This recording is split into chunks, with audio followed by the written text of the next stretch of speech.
Hey there, internet friends. Trevor Starkey here with another episode of Trevor Trove Gaming, my weekly Sunday show where I sit down and talk about gaming.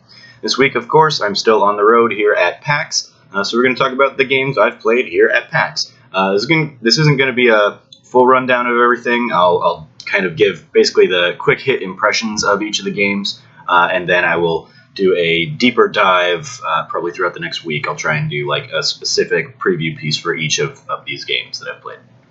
So I started out with Far Cry 5. I got to play basically a 15-minute demo of that. It was a lot of fun, just kind of jumping back into a Far Cry game. I skipped Primal, so I haven't played anything since Far Cry 4.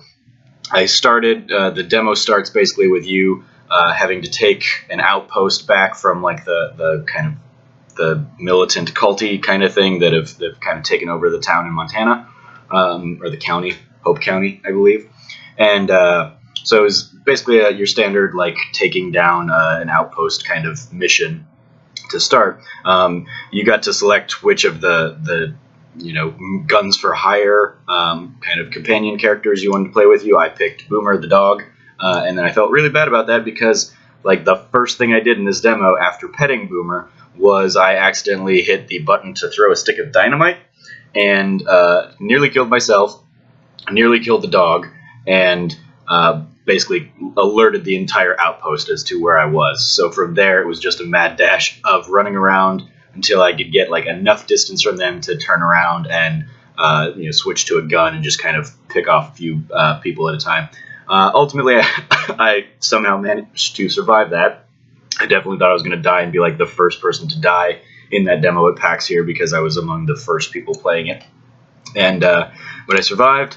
And then I kind of played through the next kind of couple story missions. It was kind of open-ended, but I went towards the story bullet points, and got to play like a rescue mission to save one of your ally characters. I think basically just taking out a couple guys who were harassing him, attempting to kill him, and then he sent me off on a mission to go hop into his plane and basically go on a little bombing run.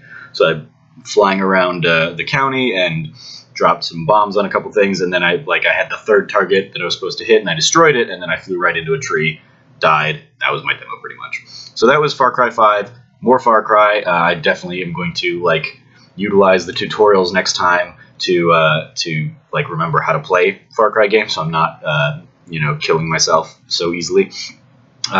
Which segues nicely into my next one, which was Shadows of War. I really love Shadow of Mordor, Shadow of War.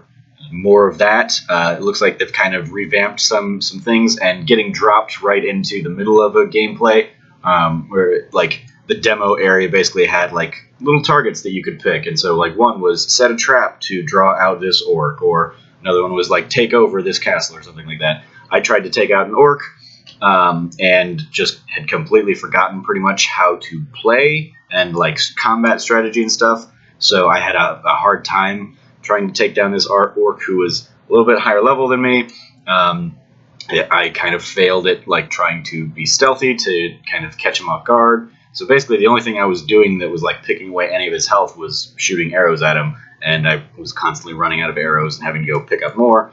So that's another one that like it still feels good and feels fun to play, but I definitely am going to need to kind of the ease into that game is going to feel a lot better, I think, than just dropping right into the action did here.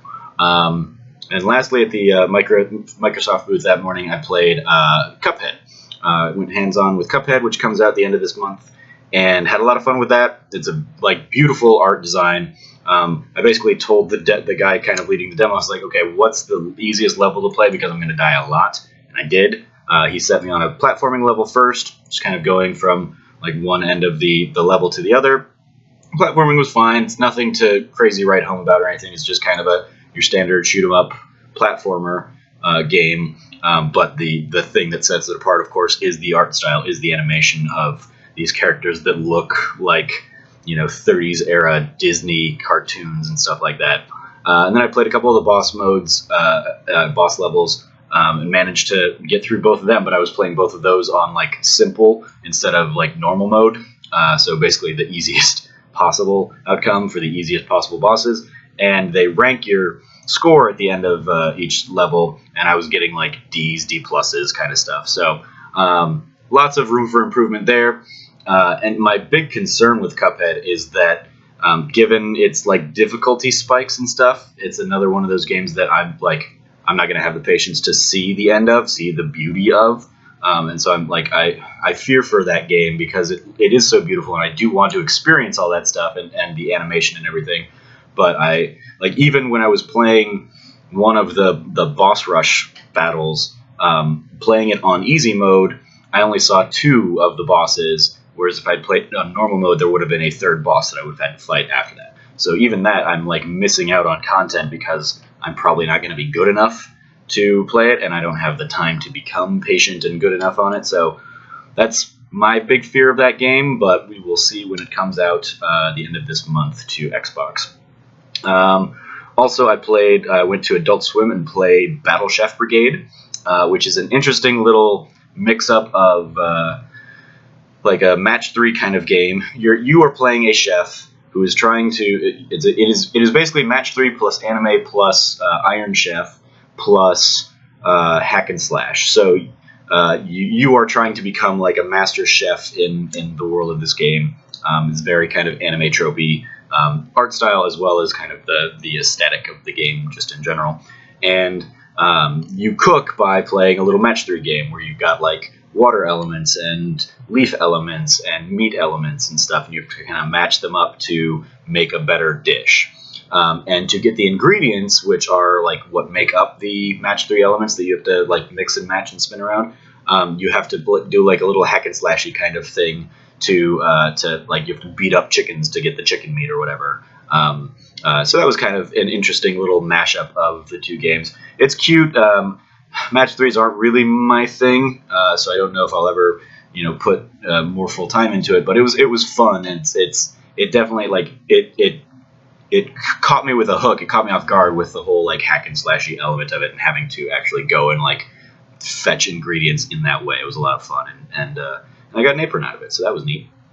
And then I played a couple games that are being published by Finjico. And if you don't know Finjico, they most recently kind of made waves publishing Night in the Woods. That was one of their games. I first saw them at PAX South last year. Andy Cortez introduced them to me because he loves their art aesthetic and their design, and I immediately got hooked on them too. I think every game that they touch, even if they're not developing it, if they're just publishing it, they kind of really do a great job of getting games that just like catch your eye on the offset. So I played Overland with them, which is a game that I played actually first at last year's PAX West, and I don't know why I'm like pointing behind me like behind me is the past, but I am. And Overland is basically a tactics survivalist game, randomly generated. So you are trying to get from one side of the country to the other, and you're basically in a little grid space, a la like Final Fantasy Tactics or something like that, and you have to forage the area for gas or weapons or like first aid kits or something, or other survivors to kind of increase your party, while these little creatures will come and attack you, and they are incredibly responsive to sound, and they live underground. So basically, if you kill one of them, they'll screech, and then another one might pop up from somewhere else underground or something like that. Or if you shoot a gun or something like that, they will like come and hear your noise and come after you. It's a very like tense, difficult decision-y kind of game, but all as a tactics game. It's very interesting, and I love the look of it as well. So that's a fun one. And then the last game I played is a game called Tunic, which is another game being, again, published by Finjico. This is basically like a Zelda-like game, but you play as a fox, and you have to, the demo that they had basically had you kind of washing up on a shore, and you kind of have to go and like find weapons, find the sword that you're going to use, and you've got like enemies coming and attacking you and stuff. So I was just like dodging everybody. I don't know if there was a weapon sooner that I just missed, but I like dodged people until I found the sword, a la like a master sword that you pull out of a pedestal kind of thing, and then you can kind of hack and slash away at these little guys. Isometric. I talked to the developer a little bit, and the one of his big design influences is Monument Valley. So if you've played that on mobile, it's kind of got that look to it, and it is apparent that is kind of an aesthetic fueling it. And then it's a very Zelda-esque game. It's interesting in that it's also like Hyper Light Drifter, I guess, a little bit, in that like all of the language that is presented to you is like just gibberish language, so you can't read it. So you have to kind of decipher what things mean, what button prompts mean what, and all that stuff. So all in all, a lot of fun. I had a great time with all these games. I don't know. I played all of that stuff on Friday. I haven't had any chance to play anything on Saturday or Sunday today. I don't know if I will. I might try and get to something again tomorrow.